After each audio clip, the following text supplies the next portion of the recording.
குழம்பு ரெடி. ஓகேங்களா? இது மாங்காய் தொக்கு எப்படி செஞ்சேன்னு சொல்கிறேன். இந்த மாங்காய் வந்து பழுத்த மாங்காய், அந்த பழக்காயின்னு சொல்லுவாங்க இல்லையா, அந்த மாதிரி மாங்காய் இது.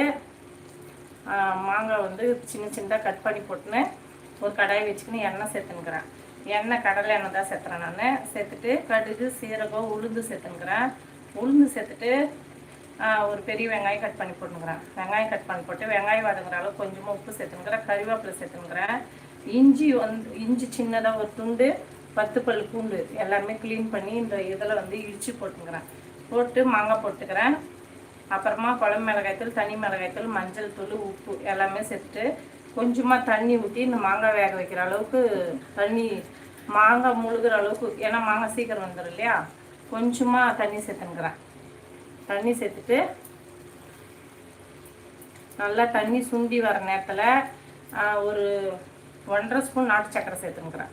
ஏன்னா நாட்டு சக்கரை சேர்த்தோம்னா இது வந்து அந்த புழுப்பெல்லாம் எடுத்துரும். ஆனால் இனிப்பாக இருக்குது, இது நல்லா இருக்குது. எந்த சப்பாத்திக்கு சாப்பிட்லாம், தோசைக்கு சாப்பிட்லாம், சாதத்துக்கு சாப்பிட்லாம். அதனால நான் இந்த மாதிரி மாங்காய் பார்த்தேன்னா இந்த மாதிரி வாங்கி வந்துட்டேன். ஏன்னா நம்மளுக்கு வேறு சைட் டிஷ்ஷே தேவையில்லை, இதவே தொட்டு சாப்பிட்டுக்கலாம்.